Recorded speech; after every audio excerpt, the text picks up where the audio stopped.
disebut dengan penyakit masyarakat. Biasanya orang itu maling, mencuri, itu kan nggak punya uang. Nah, kenapa dia maling? Nah, dia pengen tadi itu mau minum, Minum. mabok, Mm-mm. ya kan, madat. Madat tuh ngerokok Rokok. pakai ganja. Mm-mm. Ya kan, itu semua memabukkan. Nah, kalau biasanya satu paket tuh, Mm. kalau dia sudah Mabuk, mabok itu madat. biasanya Mm. main itu judi, Mm. ya kan. Mm-mm. Nah, biasanya madon, ya kan, ada kegiatan perdagangan perempuan di situ. Mm. Ya, ada kegiatan prostitusi. Nah, ini bahaya. Ini bahaya. Jadi penyakitnya banyak ya gara-gara yang tadi itu Betul. jadi madot, terus apalagi madat, Madat, madon, main. main. Nerakanya di dunia itu artinya kamu tinggalkan KTP di sini, ya kan? Mhm. Lalu kalau udah dicatat gitu ya, siapa masuk situ, maka orang ini tidak boleh mendaftar sebagai pejabat publik, nggak boleh jadi lurah, nggak boleh jadi anggota DPRD, nggak Hmm. boleh menjadi anggota Oke. parlemen gitu loh, nggak boleh menjadi menteri gitu loh. Mm-mm. Jadi Sehingga orang-orang yang berkecimpung di dunia kiri itu, iya, dia tidak layak karena mhm. kan disumpah sebagai pejabat publik. Oke. Saya bersumpah, iya kan? Misalnya satu diantaranya bertakwa kepada Tuhan yang Maha Esa. Gimana? Orang dia mabok, ya kan? Dia merendahkan martabat perempuan atau martabat kemanusiaan, gitu kan? Mm-mm. Ya kan? Dia Mm-mm. ikut dalam kegiatan perjudian dan seterusnya. Kan pasti tidak selaras dengan sumpah itu. Bahwa semua yang diharamkan oleh Allah dan Rasulnya itu tidak ada nilainya. 0 rupiah. Jadi kalau kita bincangkan minuman keras, babi, berapa harganya? 0 rupiah. Kenapa? Karena kita tidak akan pernah beli itu. Dan kalau kita komitmen tidak membeli apa yang diharamkan oleh Allah dan Rasulnya, maka pasti tidak ada yang jual. Karena yang jual juga rugi. Karena itu kita pastikan produksi akan tutup kalau setiap kita menjaga mulut dan perut kita dari hal-hal yang diharamkan oleh Allah dan Rasulnya. Luar biasa.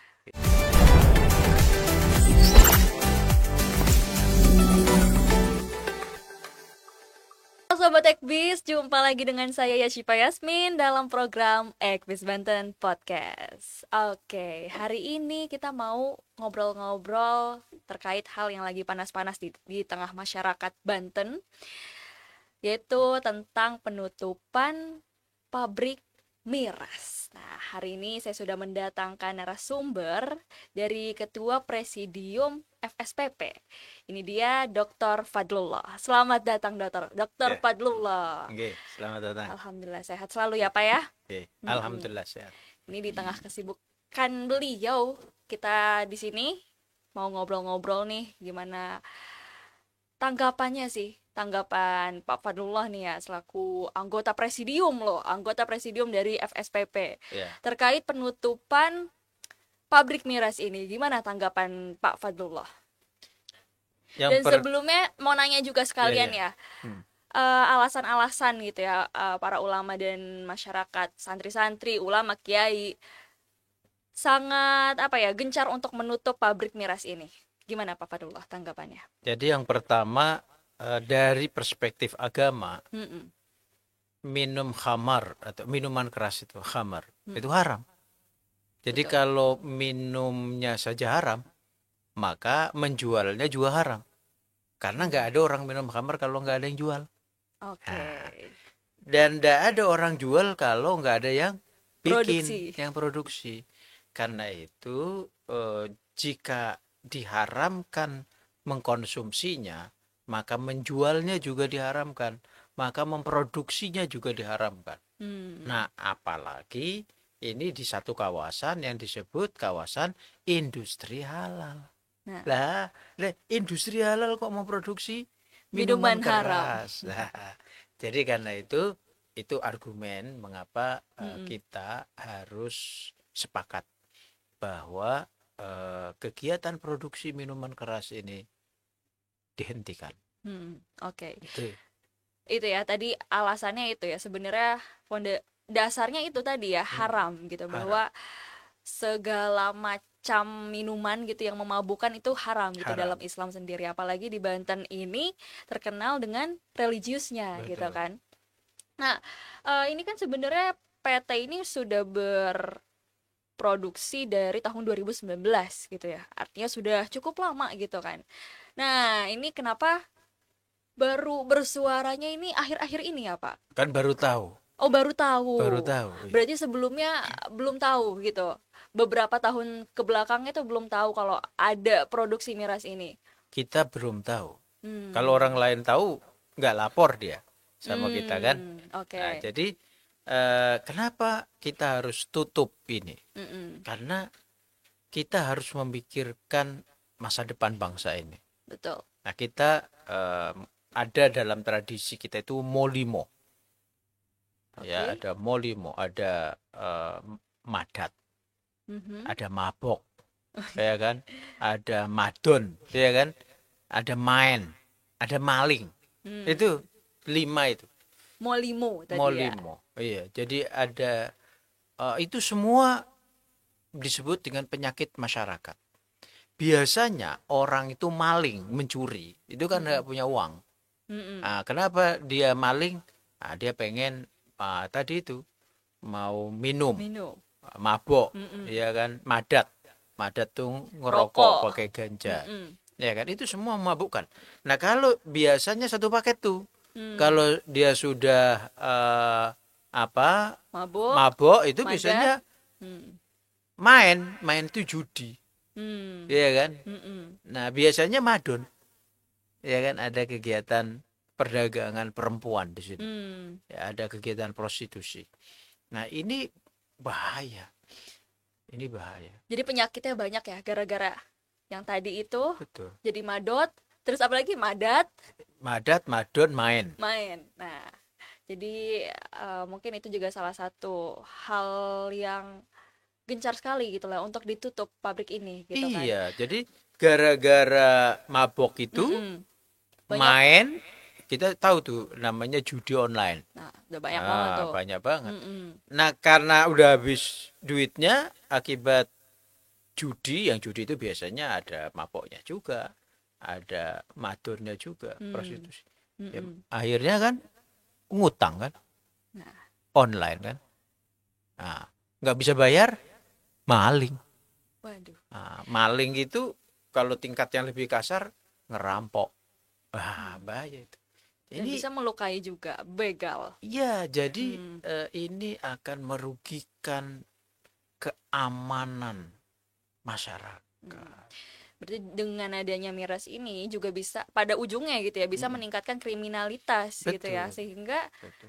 masyarakat jadi was-was juga nih Betul. gitu. Oke, kita bisa nangkep gitu ya poinnya.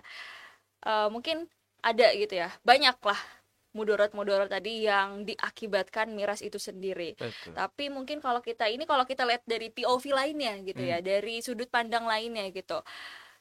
Di pabrik itu kan banyak sekali dipekerjakan orang-orang lokal gitu ya.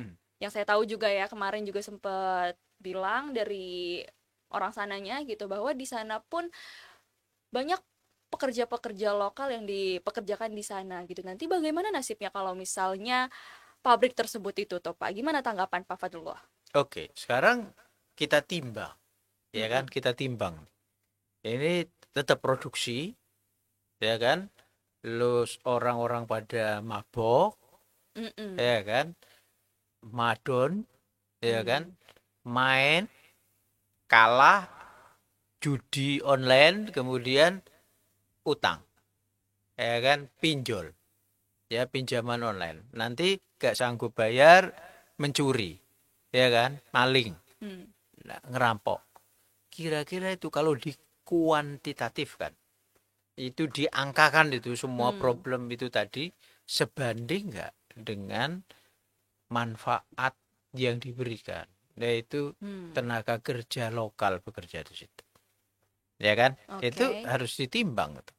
Nah, dan tentu kita bisa menciptakan pekerjaan baru. Loh, ini kan kalau kita bicara mengenai minuman, kenapa sih nggak jualan minuman bersoda Nah, yang halal? mm-mm. Kenapa tidak teh yang halal?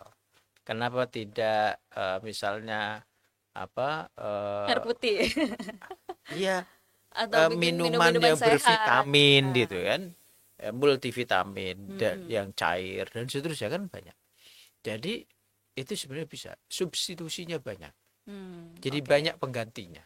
oke, oke. Berarti menurut Pak Fadlullah sebetulnya eh, produksi ini tuh bisa disubstitusikan Hmm, ke hal-hal lain gitu, ke betul. produk-produk lain yang bisa kita terima gitu, yang bisa Iya, diterima gitu. Contohnya betul. tadi ya minuman-minuman yang halal gitu Halal. ya.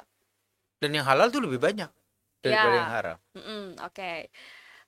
Tapi di samping itu juga kan ini juga saya tahu dari sumbernya langsung nih ya. Hmm, Jadi PT ini juga menyumbang banyak sekali loh, banyak sekali pajak, bea cukai kepada pemerintah gitu. Artinya hmm, dengan penutupan pabrik ini itu juga akan menurunkan pendapatan pajak juga kan, hmm. pendapatan dari bea cukai juga gitu ya. Bagaimana nih tanggapan Pak Fadullah? Sudah dihitung nggak orang yang sakit, ya kan? Harapan hidup kita kan harapan hidup kita. Mm-mm, Kalau orang dia minum minuman beralkohol mm-mm, sampai 19 gitu kan, oke. kadar alkoholnya, Mm, lalu dia syakau, ya mm, kan? Masuk rumah sakit, rehabilitasi, mm. ya. Overdosis, meninggal. Nah, Itu kira-kira yang sekian triliun tadi dibandingkan dengan biaya perawatan, pengobatan, rehabilitasi bagi pemuda-pemuda kita yang jadi korban. mm, Udah dihitung belum? oke. Ya, Oke, udah jadi kalau nangkep nih kita. begitu cara menghitungnya, oke, sekian triliun drop, kita nggak dapat pemasukan, Mhm. tapi pengeluaran yang lebih besar dari itu untuk rehabilitasi, untuk pengobatan, ya kan, untuk biaya rumah sakit dan seterusnya bagi mereka yang kecanduan dan seterusnya. Jangan-jangan anggaran kesehatan kita yang besar itu alokasinya untuk itu. Oke. Jadi ada baiknya kita gunakan anggaran, ya kita pangkas anggaran yang mungkin dari hal-hal itu, tapi anggaran yang ada kita gunakan dengan yang lebih positif gitu ya. Ya, Yang lebih mungkin bisa meningkatkan kesejahteraan iya. atau mungkin ini bisa meningkatkan kesejahteraan itu Kalau ya. kita memproduksi multivitamin di situ, Heeh. Nah, itu lebih dikonsumsi oleh pemuda kita, nambah ah, kecerdasan, nambah produktivitas, ya kan? nambah Kita pendapatan berprestasi, akhirnya nih.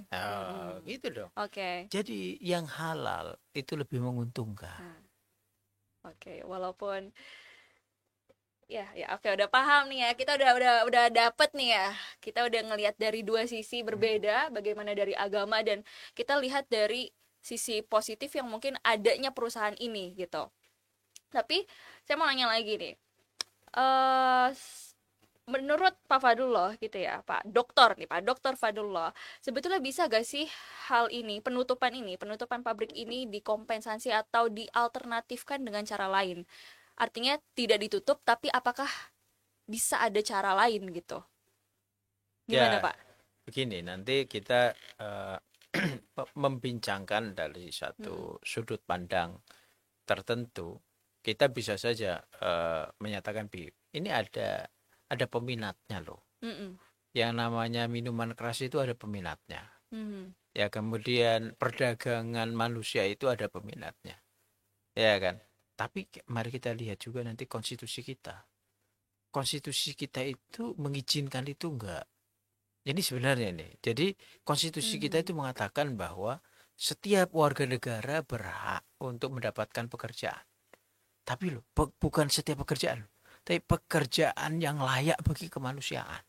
Nah, ada Nah, lanjutannya ya. iya, jadi Mhm. kalau dia bekerja lalu memproduksi minuman keras, bekerja kemudian menjadi, mohon maaf, pelacur, apakah itu masuk kategori layak bagi kemanusiaan?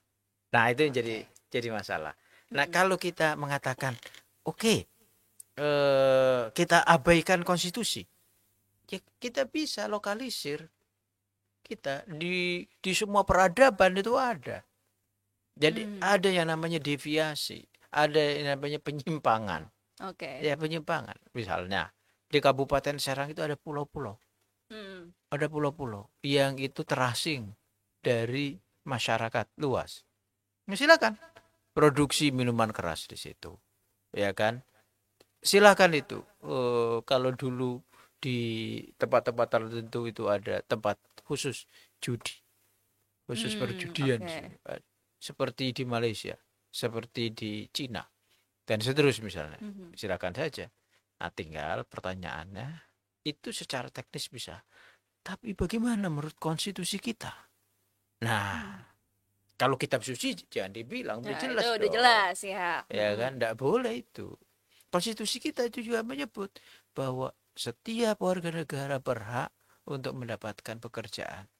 Tapi tidak berhenti di situ. Yang layak Banyak. bagi kemanusiaan.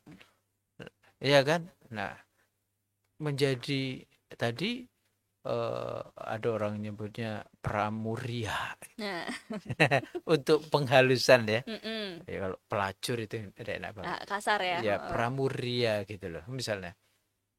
Itu layak sih enggak sih bagi kemanusiaan menurut konstitusi kita. Ya kan? Di Surabaya dulu ditutup.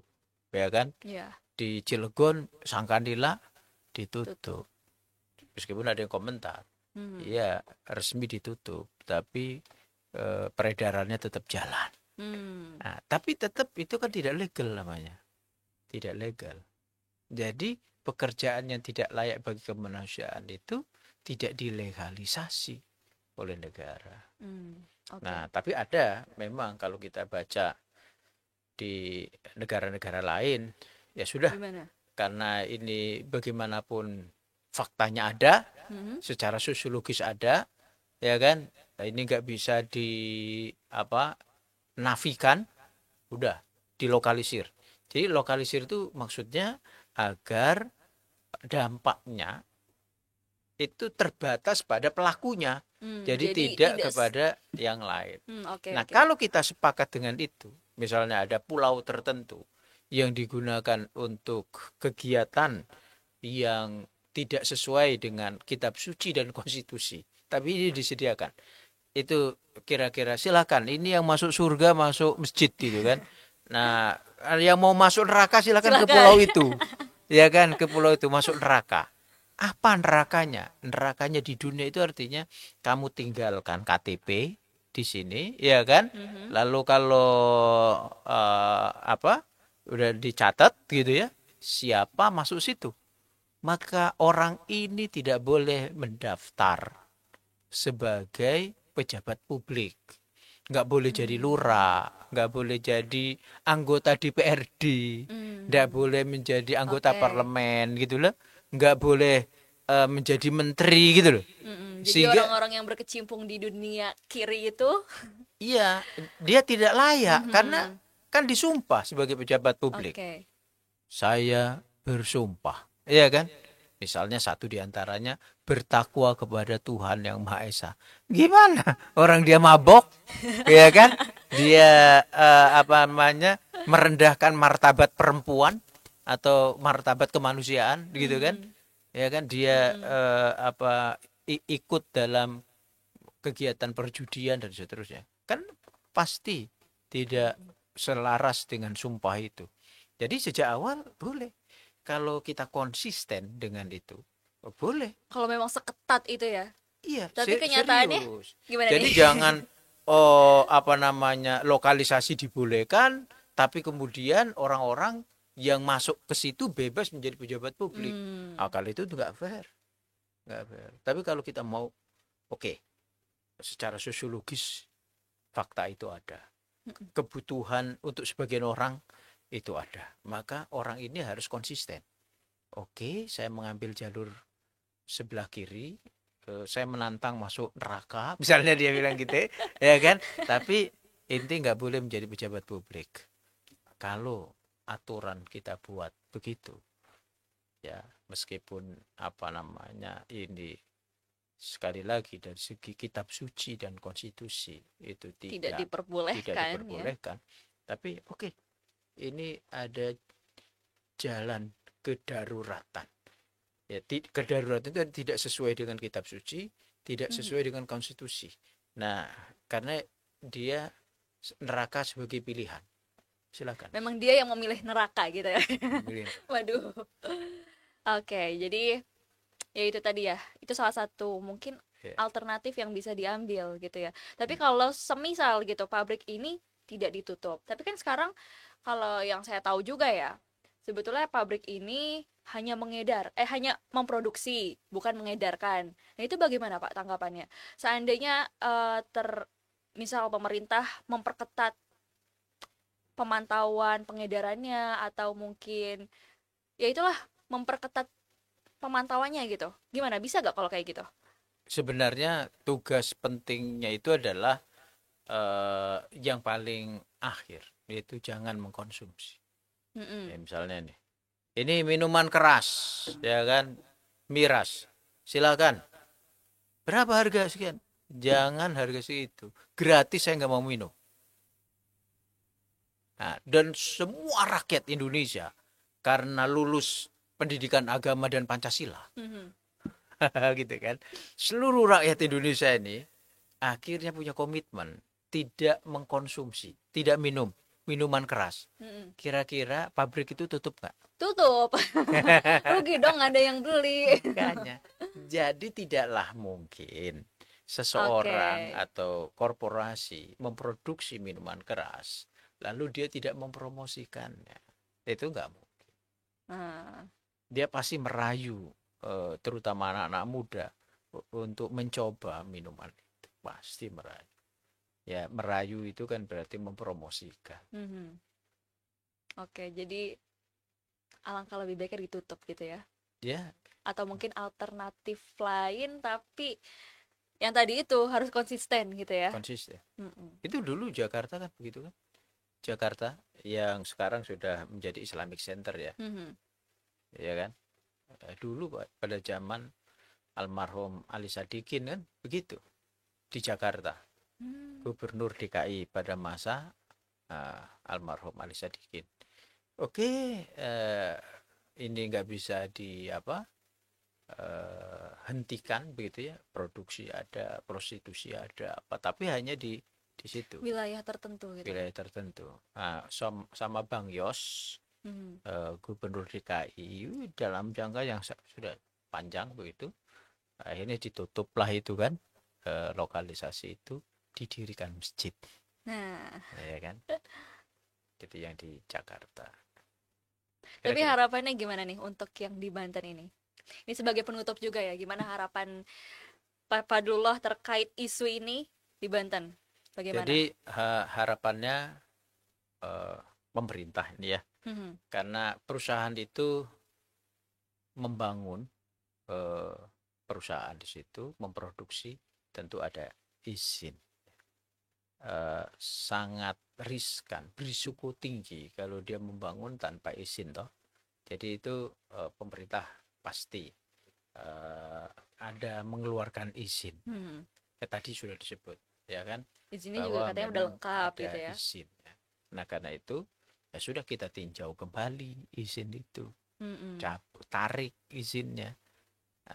Tapi nanti pasti pemerintah mikir, waktu narik izin itu di PT UN kan enggak, kan itu pasti dong, karena mereka juga pasti punya lawyer, punya penasihat hukum, pasti. dan hukum yang dimaksud tentu hukum kita dalam kehidupan berbangsa dan bernegara, hukum positif.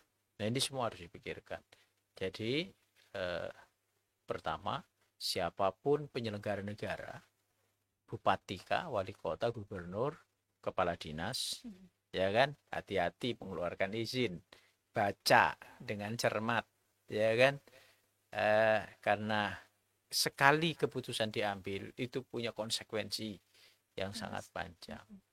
Dan yang harus menjadi pertimbangan utama adalah kesejahteraan rakyat, kemaslahatan rakyat.